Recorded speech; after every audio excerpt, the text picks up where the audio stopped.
Cuando hablas de dejar ir, tenemos un amigo que es un estudiador de la historia de David Hawkins, y él dice que la traducción real del libro, en vez de dejar ir, debería ser dejar ser. Porque dejar ir muchas veces la gente lo tiende a que se vaya.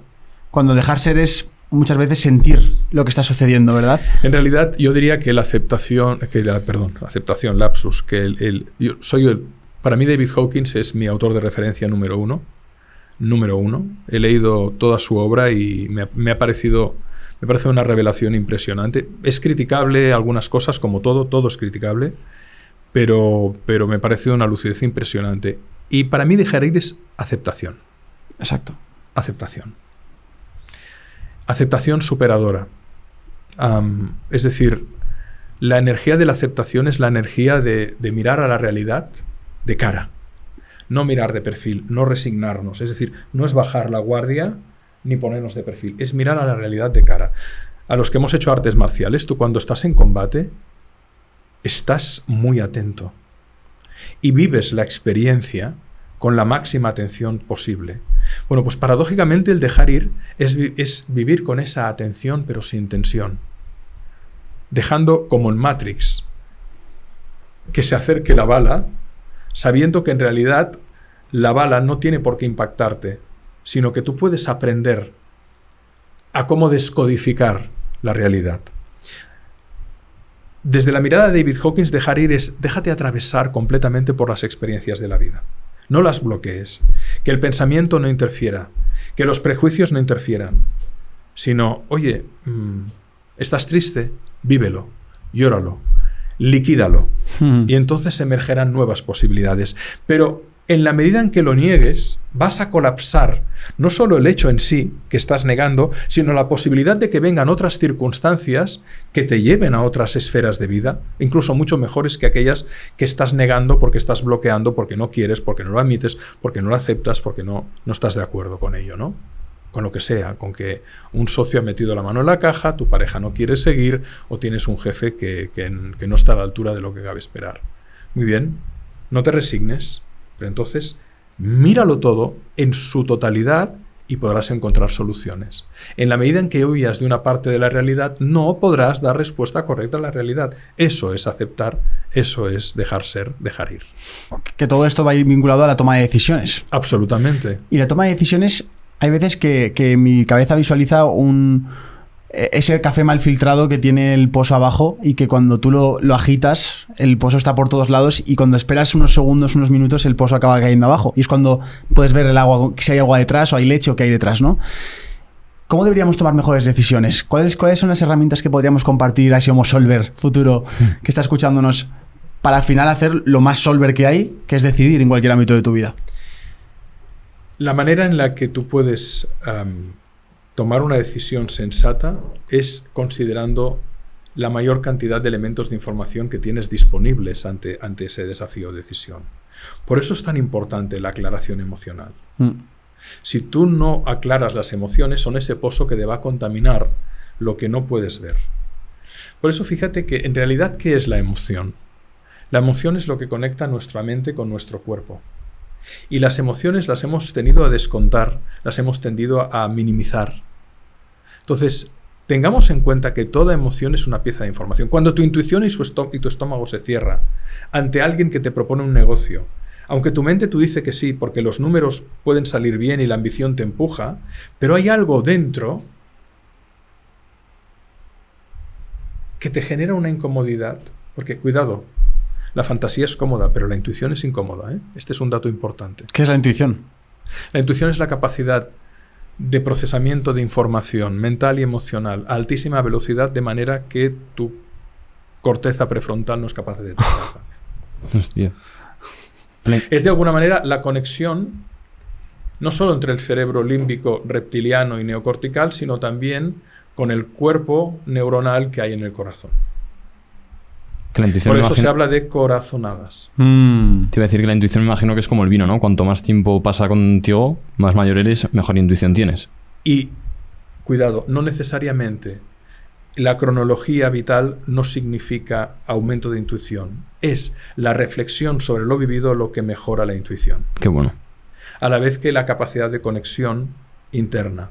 Entonces, En realidad, cuando y luego evidentemente el tercer cerebro, el cerebro del intestino, ¿no? El segundo cerebro es el del intestino, el tercero del corazón.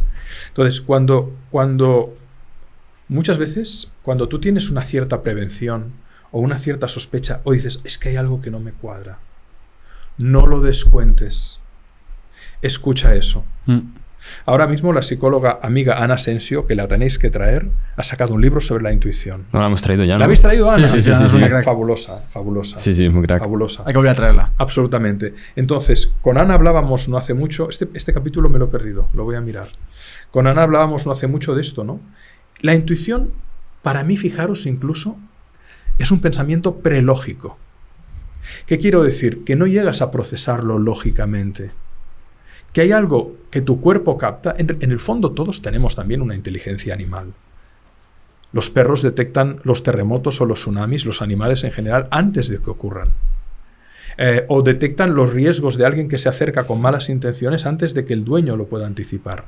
Porque ellos están muy conectados a la naturaleza, a la tierra, a la emoción, a algo que nosotros no percibimos. Puede ser un olor que surge de una intención. Entonces, a la hora de tomar una decisión, ten en cuenta, muy en cuenta tu intuición, qué dice tu estómago. Y desde luego, intenta racionalizar de la mejor manera posible, es decir, no te hagas trampas al solitario a la hora de establecer el silogismo que te lleva a la conclusión de que tienes que decidir y hacia dónde tienes que tomar el camino, ¿no?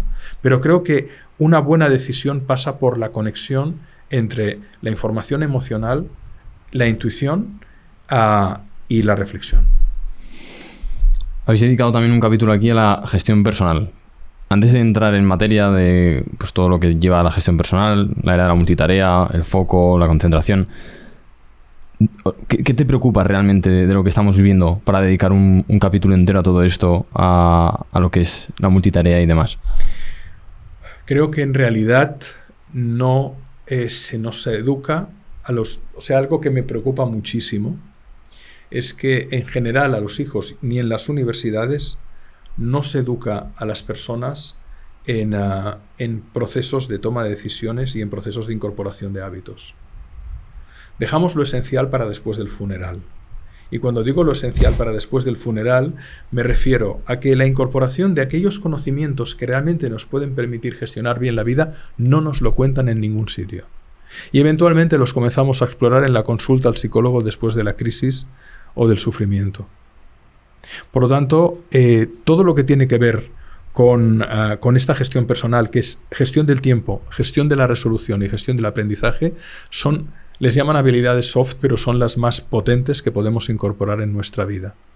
Porque al final el activo con el que tú te vas a manejar va a ser eso fundamentalmente. La vida es tiempo. Y en realidad, cuando estás perdiendo tiempo, estás perdiendo vida.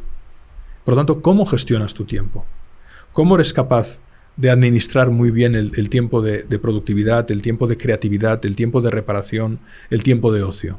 Cuando hablamos de resolución, aquí hablamos del desafío de vivir primero reinterpretar los problemas. Dejar de verlos como los marrones que decíamos antes y darnos cuenta que son umbrales o portales a nuevas dimensiones de la realidad. Todo problema es un umbral a una posibilidad de una nueva realidad. Porque cuando tú lo solucionas, tú creces como persona. Incorporas esa habilidad y por lo tanto podrás hacer frente a problemas homónimos o similares en el futuro. Pero sobre todo, manejar muy bien la dialéctica entre el fracaso y el error, de la que hablamos en la primera entrevista, donde os dije que el fracaso es el error con la capa de la culpa, y esto destroza la vida a muchas personas. El fracaso no sirve de nada, es completamente estéril. Lo que permite transformar la vida es ver los errores como oportunidades de aprendizajes, porque hay un triángulo dramático: fracaso, error, mentira. Mentira. El error y la mentira, el fracaso y la mentira. ¿Veis la conexión? ¿La exploramos? Explorámosla. Sí. Cuando una persona vive un error con mucha culpa, siente que ese error es un fracaso. ¿De acuerdo? Porque un error, es una fuente de información y por lo tanto, si te has equivocado, tienes 3 opciones: aprender, corregir, compensar, si ese error ha hecho daño a alguien. ¿Estamos de acuerdo? Muy bien. Pero si ese error lo vives con dramatismo, se convierte en fracaso. Y el fracaso provoca el sentimiento o la sensación de culpa. ¿Qué hace la persona para sobrevivir a la culpa? Manipula, tergiversa, enmascara el error. Y entonces, para sostener eso, tiene que mentir. Y ahí viene el drama humano.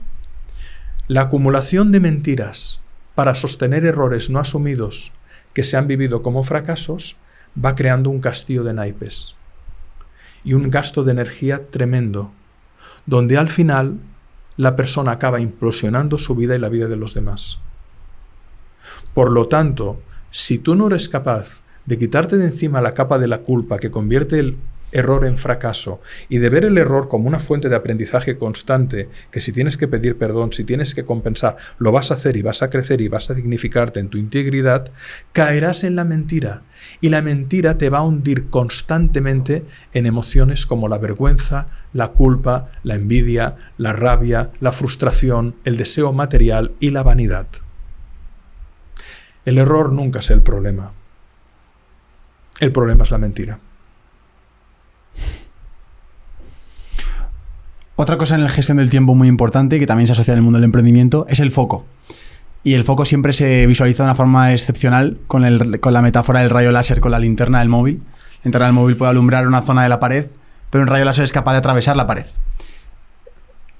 Veo que cada vez, y lo has puesto muy bien en el capítulo, tenemos más estímulos, más tareas. Hacemos todo en un día y además de múltiples áreas de la inteligencia, ya no solo la creativa, sino luego la lógica y luego la organizativa, y queremos que todo sea al mismo tiempo. Entonces, ¿qué solución le vemos a esta falta de foco a la sociedad actual? El foco tiene que ver con el interés. El interés potencia las capacidades y potencia la memoria.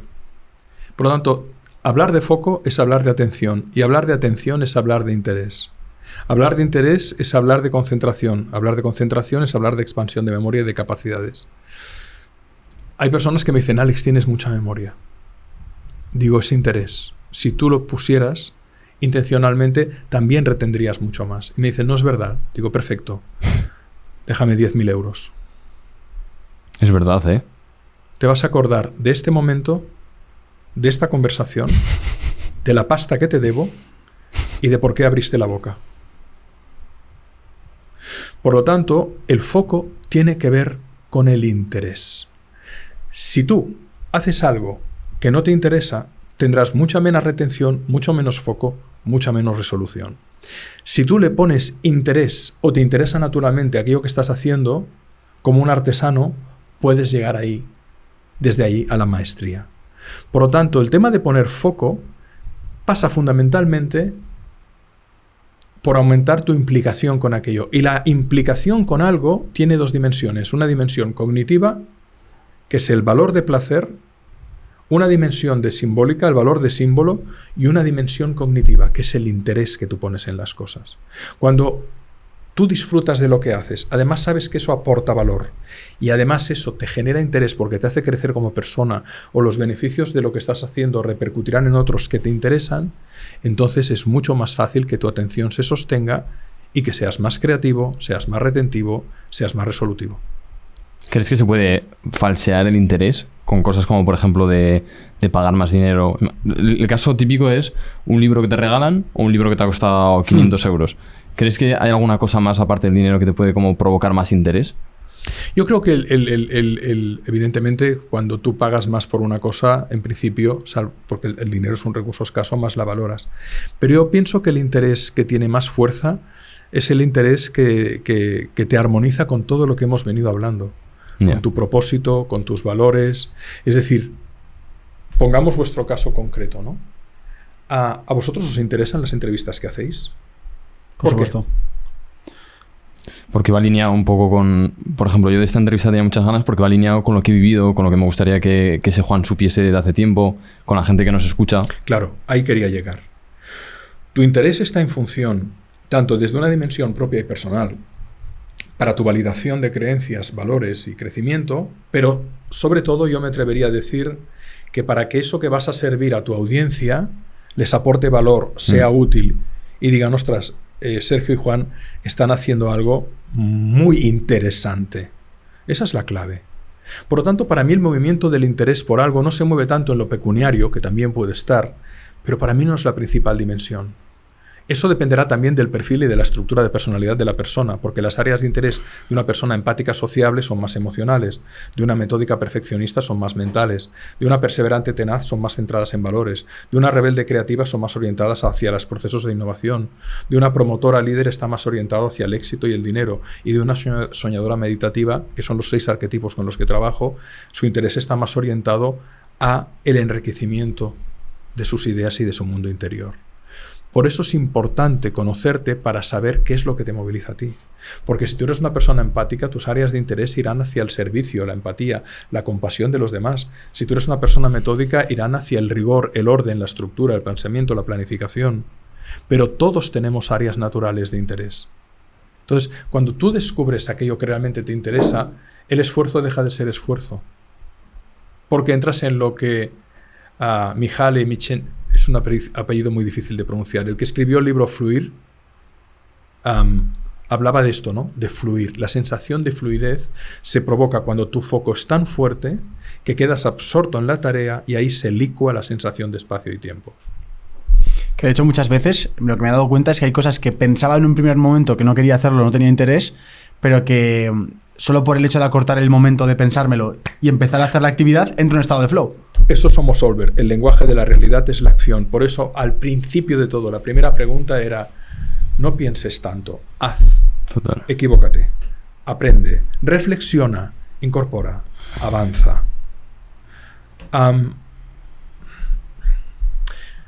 Intención sin acción es fantasía. Claro. Pero acción bien orientada es resolución. Entonces, la clave, a mi modo de ver, es hacer y aprender en el proceso constantemente. Y entonces es cuando puedes ir expandiendo tu consciencia multidimensionalmente en tu descubrimiento, en tu equilibrio, en tus relaciones, en tu crecimiento, en tu resiliencia, en tu sabiduría y en tu trascendencia. Cuando tú hablas de estos temas, también sé que hablas bastante de liderazgo y no lo hemos tocado en la primera entrevista y creo que es un buen tema de conversación. ¿Qué es lo que diferencia a un buen líder de un jefe? Hablando de liderazgo, hay que diferenciar el liderazgo que te confieren al que tú quieres imponer.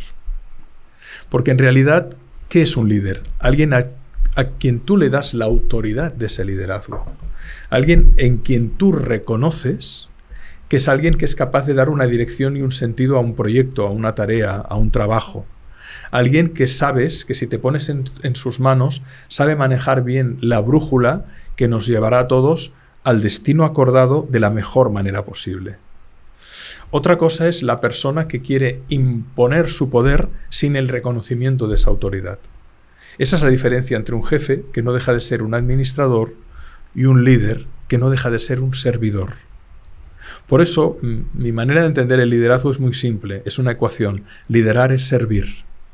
El verdadero liderazgo pasa por la tarea de empoderar a los que están contigo para que ellos puedan ser verdaderos líderes.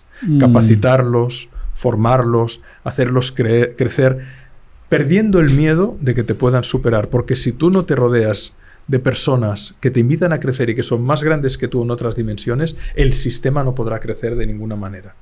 Hay esa imagen tan bonita, ¿no?, de la manada de lobos, en las que no hace muchos años se descubrió que el alfa siempre va detrás. Anda. El alfa nunca va delante. ¿Qué me dices? No. Delante va el escuadrón de betas fuertes, potentes, que tiene que marcar territorio si atacan a la parte fundamental de la manada, que son las hembras, que garantizan la reproducción, y los cachorros, que son la siguiente generación. Si los del centro de la columna, que son hembras y cachorros, mueren, hemos perdido todos. Por lo tanto, delante, ¿quiénes se ponen? A ejemplares que son potentes, que son disuasorios y que trabajan en manada. Pero detrás de todo va el alfa.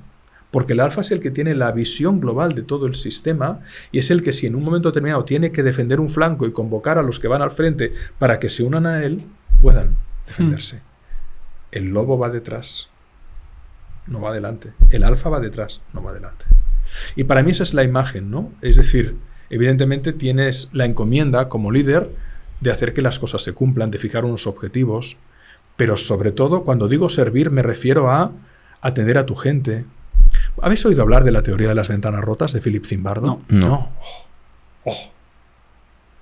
Philip Zimbardo, catedrático de Psicología Social de Estados Unidos, decano del Colegio de Psicólogos de Estados Unidos en el 2004, creo, y catedrático, creo que entre otras, de Stanford, es un magnífico, no sé si sigue vivo, es un magnífico, asumiremos, psicólogo social, que a partir de la observación infería comportamientos y grandes descubrimientos de la psicología social.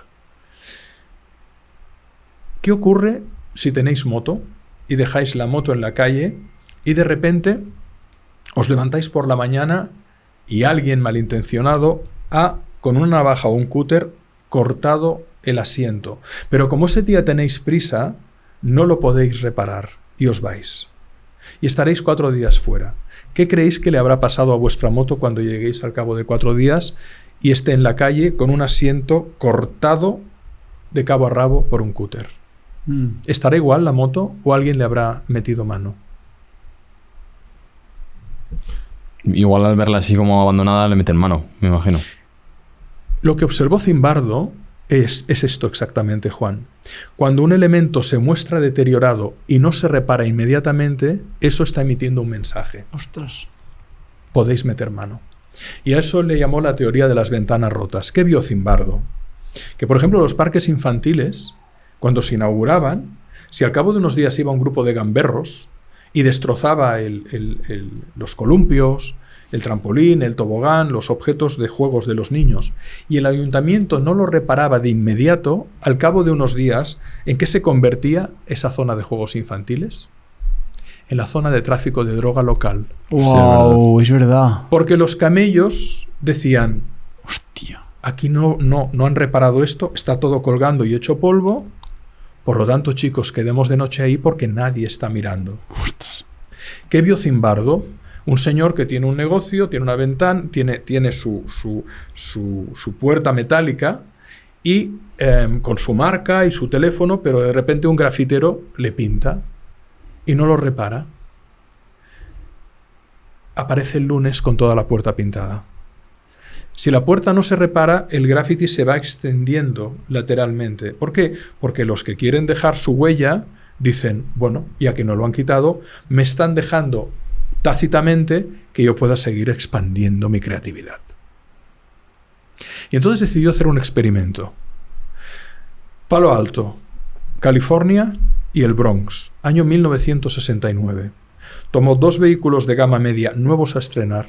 Uno lo puso en una zona que en ese momento tenía mucha delincuencia y conflictividad social, el barrio del Bronx. Y se pusieron a grabar con cámara oculta para ver qué ocurría. Como era de esperar, ese vehículo fue desvalijado y destrozado en muy poco tiempo. Diferentes delincuentes fueron ahí, rompieron, se llevaron los neumáticos, o sea, dejaron el coche completamente destrozado y para venderse las partes. Ese mismo día pusieron el mismo vehículo en la zona que en aquel momento tenía menos conflictividad social y delincuencia de Estados Unidos. Bahía de Santa Clara, California, Palo Alto. Muy bien. Al cabo de un mes el coche seguía impecable. Y ahí viene el experimento. Porque él lo había observado, pero lo quiso hacer empíricamente. Le dijo a la policía local que no intervinieran porque iban a romper con un mazo durante la noche el cristal del conductor y el retrovisor del conductor. Antes no había 2 retrovisores, había solo uno. Pero pidió que por favor no intervinieran porque estaban haciendo un experimento de observación social. Rompieron, amaneció, y el vehículo que había estado un mes sin que nadie lo tocara fue desvalijado y destrozado no en 1 hora como el otro, sino en 24 horas. Conclusión. Algo que no funciona, pero que no reparas, está emitiendo un mensaje. Algo roto, algo averiado, que tú no reparas, está diciendo, aquí nadie cuida esto. 2, podéis meter mano. La teoría de las ventanas rotas de Zimbardo es muy reveladora, porque en términos de resolución, capítulo 8, te dice que aquello que es evidente que no va, pero que tú no resuelves y todo el mundo ve que no va, está generando un proceso de bola de nieve por el cual estás invitando a que otros lo destrocen. Una persona desmotivada en el trabajo, que nadie hace nada para motivarla o para entender qué le pasa o para entender si está pasando por un problema personal, está emitiendo un mensaje no solo de su malestar, sino que otros que están en el sistema, en la organización, dicen, Y el día que me pase a mí, van a pasar de mí como están pasando de esta chica o de este chico. Por lo tanto, el mensaje de la teoría de las ventanas rotas de Zimbardo es tremendo porque te dice, cuando haya algo que es evidente que no funciona, repáralo, porque si no le estarás diciendo al mundo que no te importa y que también lo pueden destrozar. Si todos reparáramos... ¿Por qué en España, por ejemplo, se ha ido a un proceso de expansión de la ocupación o un proceso de aumento de la violencia en según qué entornos? Porque hay que reparar las cosas. Si tú no reparas algo que es evidente que está dañado, si tú en tu casa hay un cristal en tu ventana y está ahí un día, 2 días, 3 días, ¿qué le estás diciendo a los ladrones? Que entren, que no hay nadie. Que no hay nadie. Porque nadie ha reparado eso. Y llevándotelo a ti mismo, dejarte la cama a medio hacer, ¿no te estás diciendo también a ti algo? Evidentemente. Hombre, puede ser que un día vayas muy cansado y te la arregles un poco o te la dejes. Pero el tema de las ventanas rotas es fundamental, porque en el fondo el hábito de la reparación constante, de la corrección del error constante, lo que hace es darte un mensaje a ti y dar un mensaje al mundo de, señores, estamos atentos, no metan mano, esto lo cuidamos. Y con mamar es cuidar es la mejor manera de mejorar. Qué bueno.